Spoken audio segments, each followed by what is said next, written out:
नमस्कार दोस्तों, study IQ में आप सभी का स्वागत है। मैं हूं डॉक्टर महिपाल राठौर और आज हमारे साथ मौजूद हैं सिविल सर्विस एग्जाम 2019 में रैंक 340 हासिल करने वाले मेरे गृह जिले बाड़मेर के डॉक्टर राजेंद्र राज। राजेंद्र जी, स्वागत है आपका स्टडी आईक्यू में। Thank you sir. Rajendra ji एक डॉक्टर हैं, मेडिकल डॉक्टर हैं। इन्होंने अपनी मेडिकल की पढ़ाई करने के बाद में आईएएस एग्जाम की तैयारी करी और अपने द्वितीय अटेम्प्ट में ये सक्सेसफुल हुए हैं। तो आज हम राजेंद्र जी से बात करेंगे, इनकी स्ट्रैटेजी, इनके जानेंगे कि इन्होंने कैसे प्रीलिम्स, मेंस और इंटरव्यू को अप्रोच किया। तो इन सभी बातों की चर्चा करने से पहले राजेंद्र जी, आप खुद अपना परिचय दीजिए। आप एग्जैक्टली कहाँ से हैं और आपने अपनी पढ़ाई कहाँ से करी? जी, मैं बाड़मेर राजस्थान से बिलोंग करता हूँ। मेरी स्कूलिंग नवोदय विद्यालय पचपदरा से हुई है। उसके बाद मैंने MBBS and MD radio diagnosis किया था बीएचयू से, और उसके बाद 1 साल मैंने प्रिपरेशन किया यूपीएससी का। आप न केवल एक एमबीबीएस बल्कि आप पोस्ट ग्रेजुएट डॉक्टर हैं, आप एक रेडियोलॉजिस्ट हैं। जी सर। तो 2 डिग्री करने के बाद, इतने हाई लेवल के डॉक्टर बनने के बाद आपने ये विचार कैसे किया कि अब सिविल सेवा की तरफ जाना है? क्या ये पुराना आपका विचार था या फिर आप डॉक्टर बने उसके बाद आपने ठाना कि अब सिविल सेवा में जाना है? ये डॉक्टर बनने के बाद ही मैंने ठाना था कि मुझे यूपीएससी की भी तैयारी करनी है। उसके पहले मेरा पूरा फोकस मेडिसिन पे थी। ओके, तो आप 2018 के पास आउट हैं एमडी के? जी सर। ओके, तो आपने 2018 में ये डिसाइड किया कि अब एग्जाम देना है और आईएएस बनना है। तो आपका जो पहला अटेम्प्ट था 2018 का, वो आपने किस तरह से अटेम्प्ट किया? आपने क्या कहीं से कोचिंग ली? क्या आपने कहीं पे इंस्टीट्यूट ज्वाइन किया? आपने किस तरह से अपनी पढ़ाई स्टार्ट करी? फर्स्ट अटेम्प्ट के पहले मेरा जो मेन प्रिपरेशन था वो वीडियोस के थ्रू था। मैंने यूट्यूब पे अनअकैडमी हो, स्टडी आईक्यू, इनके वीडियोस देखे थे। तो इसी से मेरा इंटरेस्ट भी बन गया, तो मैंने फिर यूपीएससी का फॉर्म डाल दिया था और वो अटेम्प्ट ले लिया। ओके, लेकिन मैं ये कहूंगा कि आपने केवल एक तरह से वीडियो के माध्यम से जब तैयारी करी, तो एक स्ट्रक्चर्ड तैयारी शायद नहीं करी थी। नहीं सर। ओके, तो आप 2018 का अटेम्प्ट आपने दिया, उसमें आपका प्रीलिम्स क्लियर नहीं हुआ? नहीं सर। ओके, तो 2019 के अटेम्प्ट के लिए आपने अपनी तैयारी में क्या बदलाव किए? किस तरह से अपनी स्ट्रैटेजी चेंज करी? 2019 में फिर मैं फ्री हो गया था, ड्यूटी नहीं कर रहा था और पूरा फोकस यूपीएससी पे ही दिया। और फिर मैंने प्रीलिम्स, मेंस और इंटरव्यूज के लिए जो भी सिलेबस था उसके हिसाब से मैंने अपना प्रिपरेशन किया, अपने नोट्स भी बनाए और पूरे मन धन से ये अटेम्प्ट दिया। यानी कि आपने 2019 के अटेम्प्ट की तैयारी प्रॉपर स्ट्रक्चर्ड वे में करी, जैसे एस्पिरेंट को करना चाहिए। आपको 2018 में इतना समय भी नहीं मिल पाया होगा मेरे ख्याल से, क्योंकि आप जस्ट पास आउट हुए ही थे। जी सर। 2018 में मेरा पीजी एग्जाम्स था, वो भी यूपीएससी के साथ ही पड़ गया था सेम वीक में, इसलिए उसका प्रिपरेशन नहीं हो पाया। ओके ओके, तो आपने तैयारी के लिए कोई जीएस की कोचिंग या ऑप्शन की कोचिंग नहीं ली है?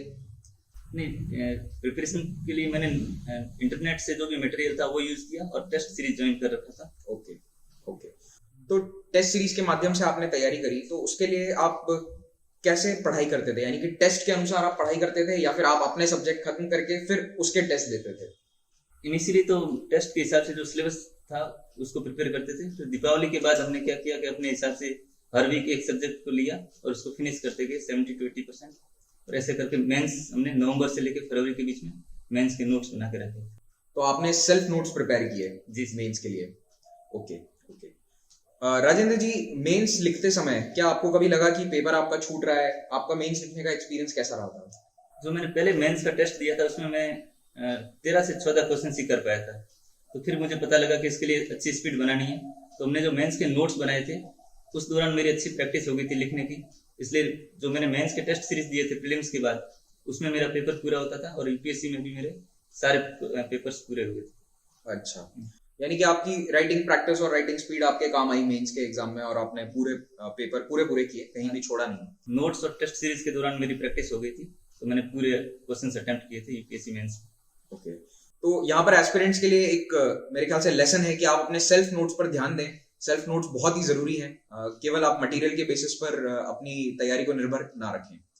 राजेंद्र जी, आपने ऑप्शनल सिलेक्ट किया मेडिकल साइंस, क्योंकि आप एक डॉक्टर हैं, तो आप मेडिकल साइंस के साथ गए। लेकिन कई अभ्यर्थियों के सामने ये प्रश्न होता है जो मेडिकल बैकग्राउंड से होते हैं कि हम मेडिकल साइंस चूज करें या ना करें। मुझे खुद कई डॉक्टर्स मैसेज करके पूछते हैं और टू बी ऑनेस्ट मेरे पास इसका सही जवाब नहीं है। तो क्या आप इस पे थोड़ी सी रोशनी डाल सकते हैं कि मेडिकल साइंस ऑप्शनल सिलेक्ट करना कितना फायदेमंद है, बजाय इसके कि कोई ह्यूमैनिटीज का ऑप्शन सिलेक्ट किया जो जीएस में भी आपकी मदद करता हो?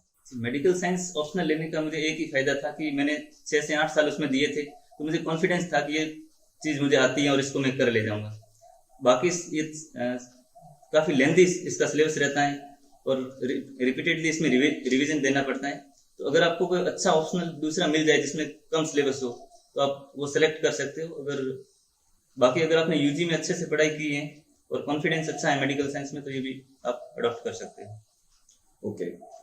तो मेडिकल साइंस का पेपर देते समय कहीं पे आपको ऐसा लगा कि सवाल एमबीबीएस के जो सिलेबस है उसके अलावा भी आपको बुक्स पढ़नी पड़ी, या जो कॉलेज की जो बेसिक बुक्स हैं मेडिकल साइंस की उन्हीं से काम चल जाता है? मेडिकल साइंस का जो सिलेबस यूपीएससी ने दिया है उसी के नोट्स डॉक्टर परीक्षित ने बना रखे थे, तो मैंने उन्हीं के नोट्स से अपने नोट्स बनाए और फिर वो नोट्स रिवाइज किया, कोई अलग से बुक्स नहीं पढ़ी। Okay okay.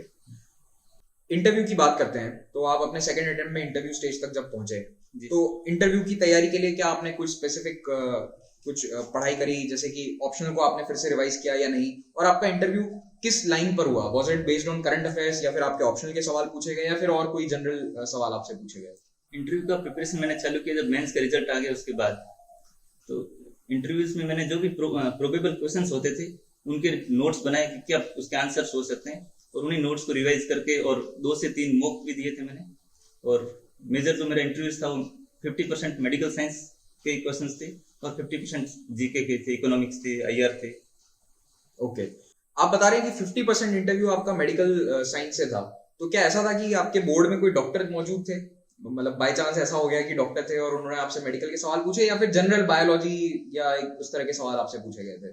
बोर्ड में कोई डॉक्टर तो नहीं था, लेकिन जो डेस्क में मैंने भर रखा था, जैसे मेडिकल कैंप में मैं जाता था या रेडियो डायग्नोसिस में मेरा पीजी था, तो इनसे रिलेटेड क्वेश्चंस इंटरव्यूज में पूछे गए। ओके, यानी कि आपका बैकग्राउंड जो है मेडिकल साइंस, उसको उन्होंने पूरी तरह से एक्सप्लोर किया और उस पर काफी सवाल आपसे पूछे गए। तो आप लोग जब भी इंटरव्यू के लिए जाएं अपने ऑप्शनल को जरूर अच्छे से प्रिपेयर करके जाएं। ये गलती कई एस्पिरेंट्स करते हैं कि ऑप्शनल को वो टच नहीं करते आफ्टर मेंस, उन्हें लगता है कि इंटरव्यू में ऑप्शनल की इंपॉर्टेंस नहीं है, बट ऐसा नहीं है। बहुत सारे अभ्यर्थियों से मैंने देखा है कि ऑप्शनल के सवाल पूछे जाते हैं। जी सर। आपकी रैंक आई है 340। वैसे मुझे पूरी उम्मीद है कि आपको आईएएस आईपीएस तो मिल ही जाएगा, लेकिन क्या आप भविष्य में फिर से ये एग्जाम देना चाहेंगे? नहीं सर, मुझे एक अटेम्प्ट देना था अच्छे से पढ़ के, मैं दे चुका। चलिए, आपको बहुत सारे अभ्यर्थी होंगे जो कमेंट्स में दुआएं देंगे कि आप इस अटेम्प्ट के बाद फिर से अपीयर नहीं हो रहे हैं, और जो अभ्यर्थी हैं उनको हमेशा लगता है कि जो सिलेक्ट हो गए हैं वो फिर से क्यों देना चाहते हैं एग्जाम।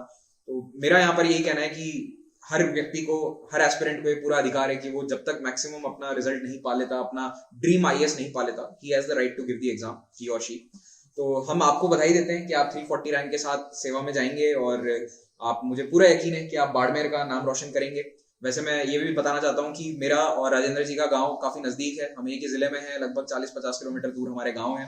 तो आज इनसे हमारी रूबरू मुलाकात हुई, बहुत अच्छा लगा इनसे मिलकर, और इस साल ये पहला इंटरव्यू है जो हम इन पर्सन कंडक्ट कर रहे हैं, तो और भी ज्यादा खुशी हुई। तो राजेंद्र जी, अब आप जब सेवाओं में जा रहे हैं तो आपका क्या लक्ष्य है? किस पर्टिकुलर फील्ड में आप काम करना चाहेंगे? कोई उम्मीद के साथ आप जा रहे हैं सर्विसेज में कि मुझे इस फील्ड में काम करना है?